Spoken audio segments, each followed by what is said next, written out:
Hello everyone, welcome back to my French cottage renovation. In today's video, it's making that first cut. There's no going back after that. I've got a very blank, bland, characterless half stud wall here. Now, how do I make it look like it belongs in a 17th century cottage? Well, come this way and I'll show you exactly what I've got in mind. We're in my storage barn and I have in my possession these beautiful 18th century oak doors. Now these come from a friend's project. He kindly donated them to mine. I want to put them to good use. I think I've got 8 in total. Now I do have to grade the doors because I need some in another property. So the ones that are damaged maybe at the base, I plan to recycle them back into my project. And I think that really will lift a very plain blank wall into something a little bit special. But if I get it wrong, I'm going to mess up some seriously nice doors, and I don't want to do that. So it's all about planning, marking out, measuring and measuring again. I mean, just look at the artistry in this carving. It's all handmade, they're all pegged and jointed together. I really do want to do these justice. I think that project will certainly do that, but it's not going to be easy. Okay, here's the issue that I have. These top sections here roughly are about 1 metre. Now my half stud wall in there is only 850. So already this section is 150 too big. So I can't just cut it off at the transom here. So I'll see you back in the cottage once I've sorted out a few that are going to do the trick.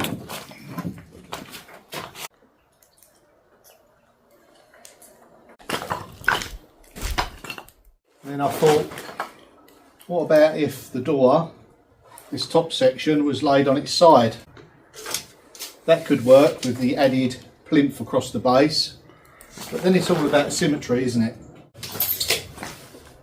I think what I'm going to do is carry a couple over there, lay them on their side and see what they look like in situ before I make that big cut.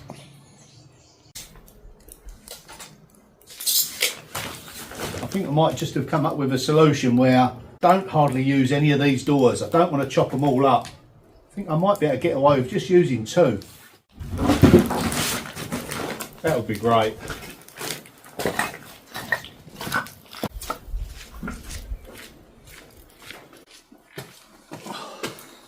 It's starting to rain out there. I'm not sure what I prefer, the frost or the rain. I think the frost. Now what about if I put them on their side, kind of splice the 2 together? Could that work? A little bit of alteration, but it would certainly keep wastage down to a minimum. What do we think?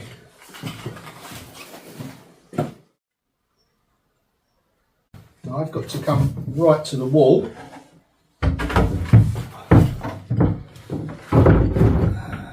Kind of leaves that gap.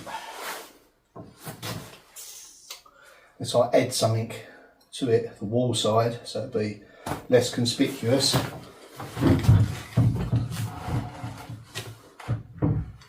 Unless I search for a longer door, that might be an option. I can find a door that goes all the way to that side whilst marrying up with that mid rail. I think that could look a lot better.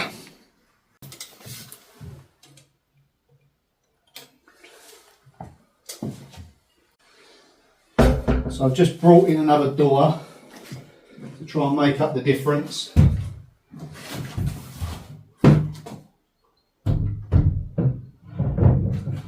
need to overlap them so it looks like it's one continual panel.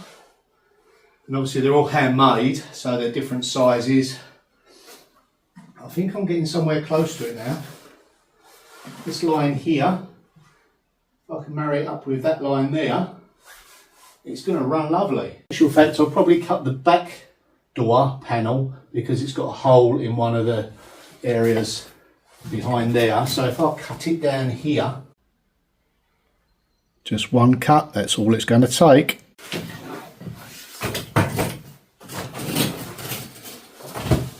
yeah, this is what it's going to be, something like. Nice club chair here maybe. Some books in there. Very cosy little snug. Now I'm not just illustrating that, what I'm doing is I'm sitting down and making sure that I'm doing the right thing. If I can get away with one cut, only really altering one damaged door, I think that's great, you know. I do like to preserve the history of these pieces. At the same time, I will have to cut one of them, but I'm okay with that. Now when it comes to adding period pieces like this in a new build or even a new home, you'll be surprised on how saleable it makes your property. In my eyes, it's not just for that, it's more about the aesthetics and the lifestyle that you're after. But factoring in the cost, I mean, these were given to me, so you know that's a no-brainer as far as the finances go. But even if you had to buy these, I think you'd still recoup that back, if not a little bit more, in the sale of your house, should you do it for that reason. It just looks authentic, which, you know, is what I'm after all. I've used some new stuff in here, you know, some materials you can't odds, you have to use. But everything you see pretty much will be old or reclaimed. That's kind of what it's going to look like once I make the cut. We've got the scalloped edge that end, a fixed panel, square in the middle, and then that one that side. But before I do any cutting, I've got to take off the hardware. Now there's some beautiful handmade strap hinges on the backs of these doors, which I'm keen to recycle, obviously, to get off. Don't want them hidden behind the wall. So we'll get those off, we'll get the locks off, and anything else that's going to stop them going back flush to the stud work.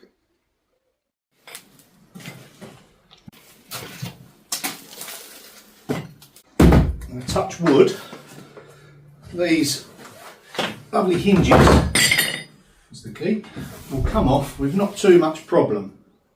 But they are put on with handmade nails, which are equally lovely in themselves. So, okay, I think the best way to get these off is with something like this. And my first option is with a wedge, but I'm not too hopeful about this method. But I don't want to damage the door, even though it's on the back side. If I can just get a start on it.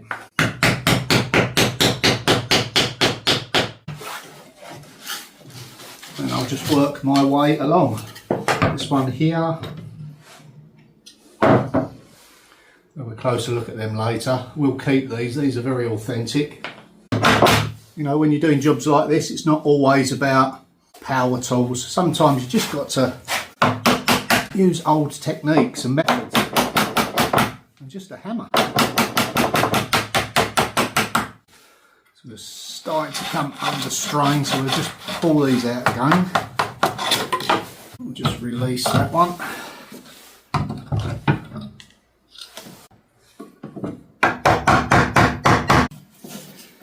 Not doing too bad considering they've been on there for a few hundred years.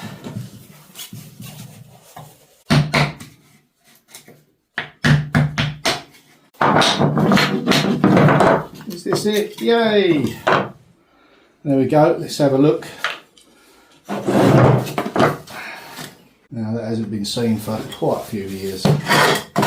I might go on to not be seen for another couple of hundred years if I fit it right.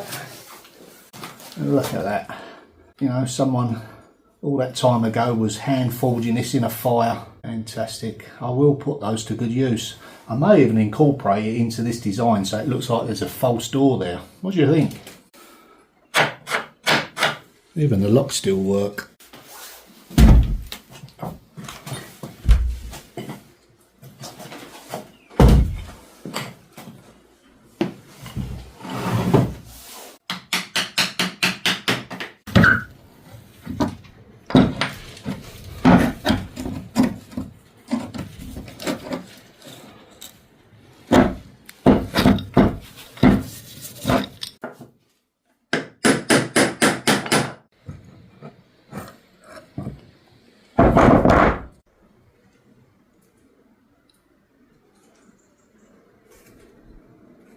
That's the hinges done.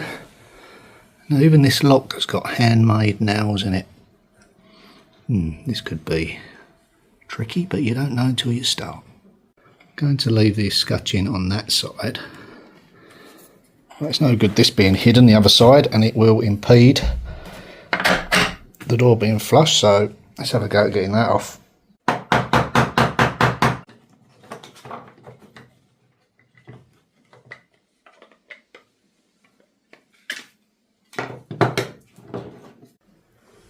So this lock has got slotted screws on it, maybe a later addition. Sometimes with these slotted head screws, if you give them a tap first, and then you can get them out.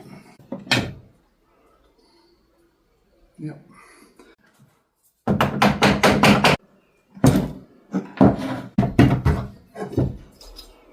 So that's all the hardware off now. I think the best thing I can do is put them in place, overlap, score. Hopefully it marries up that side of the line. There's not a lot in it, millimetres in actual fact.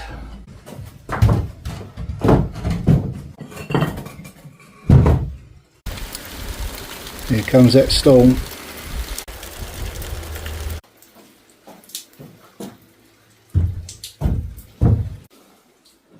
Okay, so almost spot on.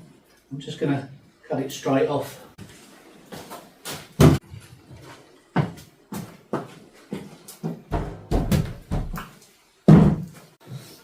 Okay, so it's just through here.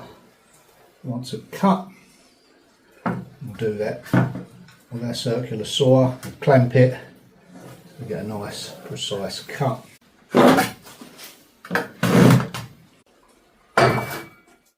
Here goes.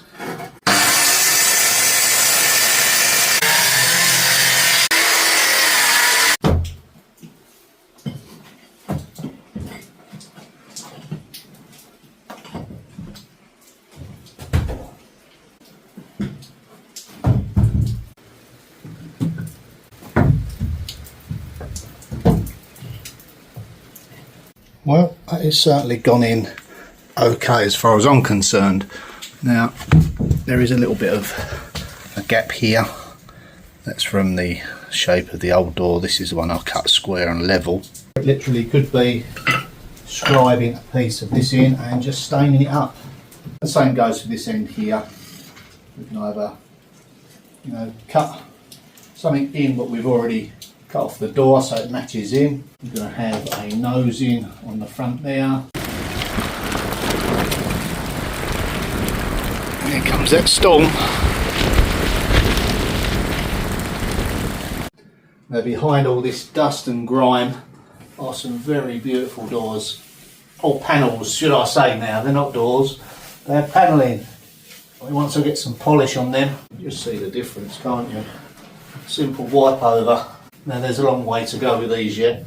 As mentioned, I've got to put a return on the top, some nosing to finish the shelf off. We've got a plinth to go across the bottom. We've got this gap in the middle and each end to deal with, but I have got some spare pieces of wood now.